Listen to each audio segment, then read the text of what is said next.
एक आदमी गलत हो सकता है, 2 आदमी गलत हो सकते हैं, लेकिन 7 लोग गलत नहीं हो सकते। और वो अनगिनत लोग जो एजुकेटेड एरुडाइट लोग थे, जो इस पॉलिटिकल पार्टी के सपने के साथ जुड़े थे, वो तमाम लोग जो इस पार्टी को छोड़ के चले गए, क्या वो सारे गलत हो सकते हैं? नमस्कार, मैं हूं वंदना त्यागी और आप देख रहे हैं न्यूज़ 18 राजस्थान का डिजिटल चैनल। आम आदमी पार्टी के लिए पिछले 15 साल का सबसे बड़ा काला हफ्ता। जिस पार्टी ने भ्रष्टाचार के खिलाफ जंग से अपनी पहचान बनाई, आज उसी पार्टी के 7 दिग्गज सांसदों ने उनका साथ छोड़ दिया है। राघव चड्ढा, जिन्होंने पार्टी की रणनीति लिखी, आज कह रहे हैं कि वो वहां काम कर रहे हैं जो टॉक्सिक माहौल था। क्या ये अचानक हुआ या इसकी पटकथा पहले लिखी गई? आज की इस वीडियो में हम इसी मुद्दे पर बात करेंगे। सबसे पहले ताज़ा घटनाक्रम बताते हैं। आम आदमी पार्टी में महाविस्फोट के बाद 7 सांसदों का बीजेपी में विलय हो चुका है और बदलता राज्यसभा का गणित भी अब सबके सामने है। आम आदमी पार्टी ने अपने इतिहास की सबसे बड़ी टूट देखी है। राज्यसभा सचिवालय की आधिकारिक मंजूरी के बाद आपके 7 सांसद, जिनमें राघव चड्ढा, संदीप पाठक और अशोक मित्तल जैसे बड़े नाम शामिल हैं, उनका बीजेपी में जाना केवल एक दल बदल नहीं बल्कि एक सुनियोजित विलय है। इस कदम के बाद राज्यसभा में बीजेपी के सांसदों की संख्या बढ़कर 113 हो गई है। दल बदल विरोधी कानून से बचने के लिए इन नेताओं ने 2/3 का आंकड़ा बखूबी इस्तेमाल किया, जिससे उनकी सदस्यता पर कोई खतरा नहीं रहा। ये महज एक राजनीतिक फैसला नहीं बल्कि एक सटीक गणितीय चाल है, जिसने उच्च सदन में सत्ता पक्ष को और अधिक मजबूती दे दी है।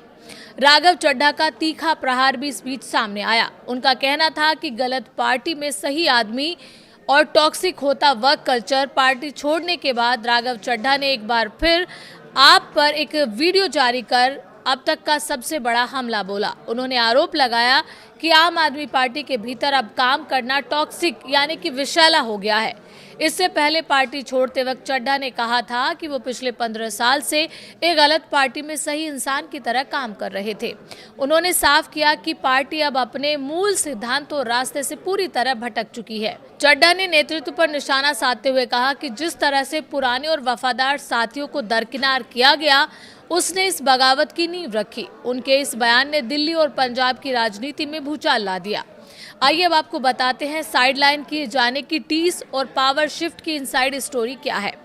इस बगावत की पटकथा रातों रात नहीं लिखी गई, बल्कि इसकी आग पिछले 1 साल से सुलग रही थी। दिल्ली विधानसभा चुनाव में हार के बाद पार्टी के भीतर शक्ति केंद्र बदलने लगे थे। पंजाब जीत के मुख्य सूत्रधार माने जाने वाले संदीप पाठक और राघव चड्ढा को अचानक महसूस होने लगा कि उन्हें निर्णय लेने वाली प्रक्रियाओं से बाहर कर दिया गया है।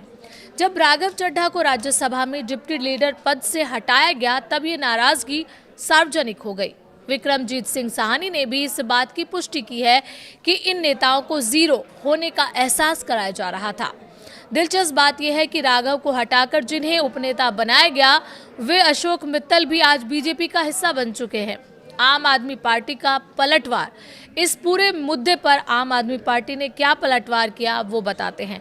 आम आदमी पार्टी का कहना है कि व्यक्तिगत महत्वाकांक्षा और बाहरी दबाव का खेल। सांसदों के इस कदम पर आम आदमी पार्टी की ये तीखी प्रतिक्रिया सामने आई। पार्टी नेतृत्व का कहना है कि ये बगावत विचारधारा की नहीं बल्कि व्यक्तिगत महत्वाकांक्षाओं और बाहरी दबाव का परिणाम है। अरविंद केजरीवाल और संजय सिंह ने इसे सीधे तौर पर बीजेपी का ऑपरेशन लोटस करार दिया। पार्टी का स्पष्ट रुख है कि संगठन किसी एक या 7 व्यक्तियों के भरोसे नहीं टिका है। आप नेताओं के मुताबिक पार्टी ने हमेशा काम की राजनीति को तवज्जो दी और जो नेता इस ईमानदारी की राह पर नहीं चल पाते, वो अक्सर दबाव में आकर अपना रास्ता बदल लेते हैं।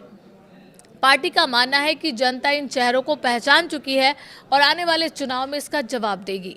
सोशल मीडिया पर नाराजगी और भविष्य की अनिश्चितता भी इस दौरान देखने को मिली। राजनीतिक रूप से पाला बदलने वाले राघव चड्ढा का असर जो है वो सोशल मीडिया पर भी दिखाई दिया। डिजिटल लोकप्रियता पर भी उनका ये असर साफ दिखा। पिछले 24 घंटों में उनके इंस्टाग्राम फॉलोअर्स की संख्या 14.6 मिलियन से घटकर 13.5 मिलियन रह गई है। करीब 10 लाख फॉलोअर्स का ये नुकसान दर्शाता है कि युवाओं का एक वर्ग इस फैसले से असंतुष्ट है। हालांकि राघव चड्ढा और उनके साथियों का दावा है कि वो विकास की मुख्यधारा से जुड़ने के लिए ये कदम उठा रहे हैं। अब सवाल अरविंद केजरीवाल के नेतृत्व पर है।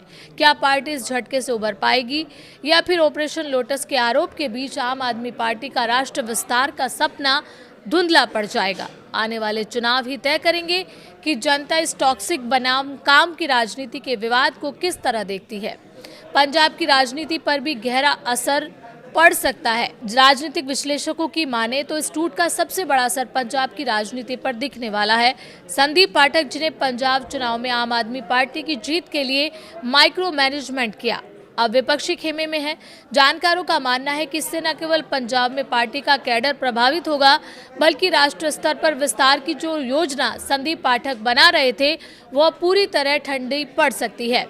ये आपके लिए सिर्फ सांसदों का जाना नहीं है, बल्कि अपने ब्रेन टेस्ट यानी कि दिमाग को खोने जैसा है। क्या अयोग्यता से बच पाएंगे ये सांसद, ये भी सबसे बड़ा सवाल है। तकनीकी रूप से देखें तो 7 सांसदों का एक साथ जाना संविधान की 10वीं अनुसूची के तहत उन्हें अयोग्यता से सुरक्षा प्रदान करता है। चूंकि ये कुल संख्या का 2/3 हिस्सा है, इसलिए उनकी सदस्यता रद्द नहीं होगी। ये पूरी रणनीति दिखाती है कि नेताओं ने बीजेपी के साथ मिलकर न केवल राजनीतिक बल्कि कानूनी तैयारी भी पूरी मजबूती से की थी। आपको क्या लगता है? इस पूरे मसले पर आप अपनी राय हमें कमेंट के जरिए बता सकते हैं।